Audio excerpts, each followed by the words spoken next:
Hey, welcome back. I was going to talk more about religion stuff today, but first I wanted to mention going to the improv show. So I went to Utica Improv. And it was good. It was a unique experience. There's a lot of people there. There was at least 50, maybe 60 people, and we were all kind of packed into this back room. And I noticed, like, being in that environment made people laughed more. They were more willing to laugh than at Mopco, which is like a bigger area, which is interesting. Get this freaking guy. I want that. Is that a banshee? Shoot him. No, that's a ghost? Are they called ghosts? No, I don't want to blow up the thing. I just want to kill the guy. You can't hit me. You're trying to hit me, but you can't hit me. Ah. Ooh. There we go. Give me that. I want it. Ooh. Welcome to the party, pal. Okay, this is fun. There was this weird energy. There was a lot of young kids there, and it just reminded me. I was like transported back to high school because I was by myself, and there was like a lot of young kids there talking and like joking. And it had been a long time since I'd been in that kind of environment, and I didn't like it. I just remember, like, oh yeah, this is what it felt like to be in high school, and like everybody's kind of talking loud, and I'm just like, I don't want to talk loud. It's loud in here. I don't know if that's interesting, but is that my guy? Oh, cool.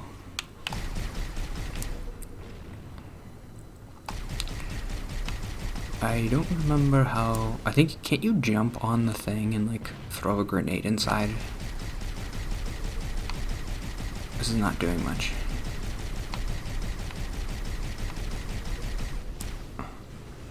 Ooh. That's all I wanted to say about that. Just like, it was interesting to kind of, I don't know, maybe it's not interesting to talk about it, but it was very interesting to me to be in that situation again for the first time since like college or whatever, and to feel like, oh yeah, this is what kind of introversion is, and this is what anxiety is like you're in a loud environment and there's a bunch of people talking and you just kind of shut down and you don't want to talk. I hadn't really been in an environment like that. Maybe because like the pandemic, I don't know. Probably. That's why. Like I hadn't been. I went to the concert and I didn't feel that way though. Maybe I did a little bit. No, it's just something about like it reminded me of being like waiting for like being in the auditorium in my high school, and like you're doing an assembly and like all the kids are talking and joking, and I'm like, I'm not talking to anybody. And I'm kind of sitting by myself, but like I'm sitting next to people. This is very uncomfortable. But once the show started, I liked it. They did a good job. And if I don't know, like if they're gonna have like an improv group I can join, just like for like a hobby. I don't know. Like I don't have to be a performer, but I kind of wanna do it. Nobody better get in that thing. You better not get in that thing. Get him. Oh. Is that a bad guy? Oh, this is kind of fun.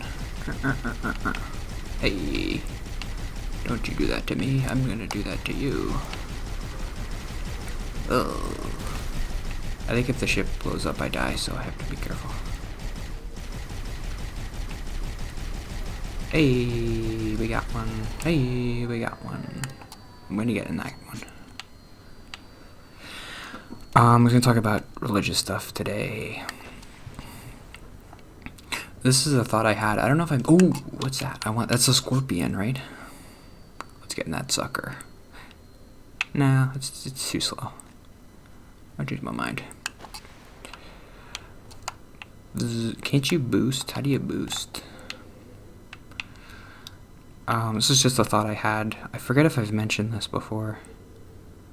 But I really believe that, like, if my parents had ever, one time, physically abused me, I probably wouldn't be a Christian. I hear that so many times from people who are, like, fundamentalist Christians, and they're like... Well, what I mentioned before was the Westboro Baptist guy. His dad beat him. And he said, it's like, oh, it's because it says in the Bible you gotta beat your kids. And so he's like, okay, then the Bible's stupid, right? And I totally understand that. But my parents never did that. And if they did, I might not be a Christian. So that's why it's like so hard to be a religious parent. Because everything you do, it's kind of like on behalf of God. Because like your parents are basically God to you when you're a kid. So if your parents do something, it's like God's doing it. If your parents are religious. My parents were super religious too. This is hard. I should have got the scorpion. Let's get the scorpion and come back. I remember all the names for things. What's the boost button? Alright, let's get this sucker in there. Let's go. Get me in. Uh-oh. Get me in. Ooh, uh-oh, look out.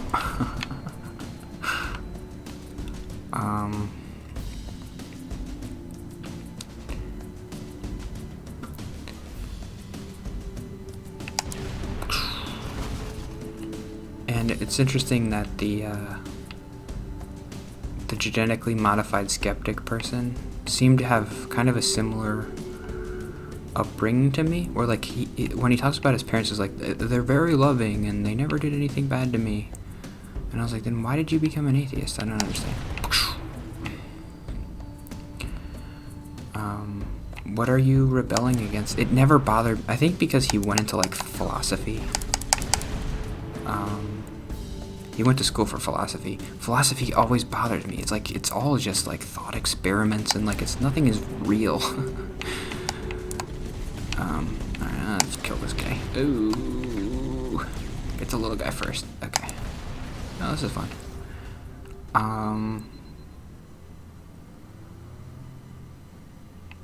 But I definitely do, my thought process is more aligned with like an atheist, probably. Someone who's like, evolution is like a thing. Why do we keep like ignoring it? Am I allowed to do this? Nope. I don't know what I'm doing. What was I going to talk about? Sorry. I had another note about that. War and Peace. No. Sorry. I thought I had more to say. Don't go chasing waterfall.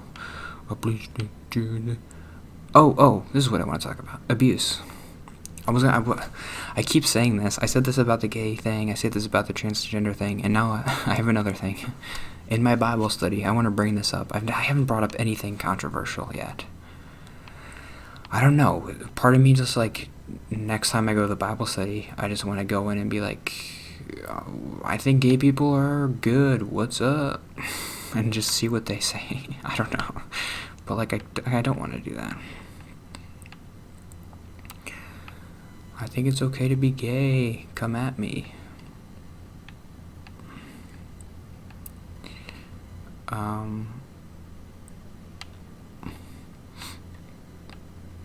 I do feel like I gotta kinda ease into that though. I just went in a circle. Whoops. So, I mean, it is kind of an accepted thing now among, like, everybody that physical abuse on kids, like spanking even, is bad. Like, it doesn't help at all. And even, like, my parents never spanked me. So even Christians don't believe that it's, like, a good thing. But in the Bible, it's very clear, don't spare the rod. There's, like, 10 verses about this.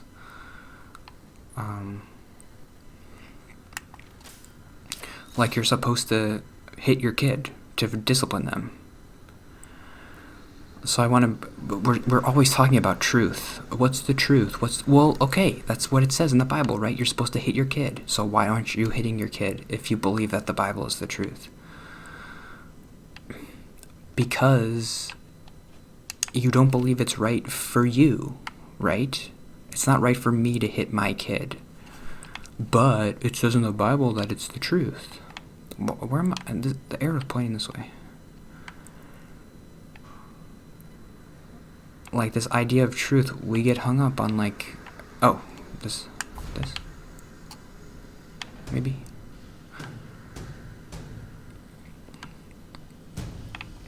Especially this idea that there are universal truths about how we're all supposed to be living our lives. I guess I kind of believe that. But that's with the big things. Like, when you could get really granular and specific about, like, abuse and, like, hitting your kids, that's not a universal truth. You shouldn't always be hitting your kids, even though it says you're supposed to discipline your kid with physically. You're supposed to do that. It doesn't just say, like, oh, if you want to, you can. It's like, no, if you're a good Christian, you do it. Not a good Christian, because it was in the Old Testament mostly. Maybe that's what they'll say to me. Well, if it's in the Old Testament, then it doesn't count. You got me. You know what? You got me. But we're basing a lot of other truths, like all the transgender stuff is based on Old Testament stuff. Like Adam and Eve. God made Adam and Eve. Well, that's Old Testament, so I thought we weren't supposed to use that.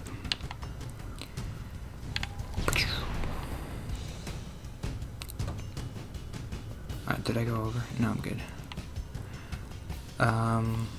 But yeah, I want to bring that up and see what they say.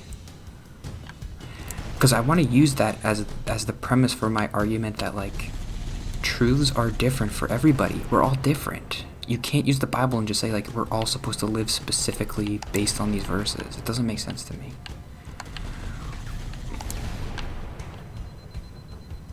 Like, Jesus said, love your neighbor. Okay, I'm going to love my neighbor. What does that mean to me? It could mean different things to me than it means to other people. I got to pray about it, and I got to think about it or whatever and figure it out. It's not obvious. God doesn't tell us how to live. Wish he did. But we all have to figure it out. We got to figure it out. And if I was a better Christian, I would say, like, oh, well, like, he helps you. He gives you the Holy Spirit, and he guides you. Like, I can get behind that. But the idea that you just have to blindly just, like, read a verse and be like, oh, everybody in the world has to do this thing. I mean, in the New Testament, it says women are supposed to be silent in church. So, you gotta shut up. Women. I think that's stupid. I should bring that up, too. Like, there are so many examples of these, like, we don't live specifically, I don't know. I'm preaching to the choir here, Dalton, right? He's gonna kill me. I have to start preaching to what's the opposite of a choir? A heavy metal band? I gotta preach to the heavy metal band. In this instance, that would be the Bible study group. I need to bring these points up and just be like, and I don't want to be combative about it. I want to be like, you're my friends. Let's be friends about it. Okay. See you tomorrow.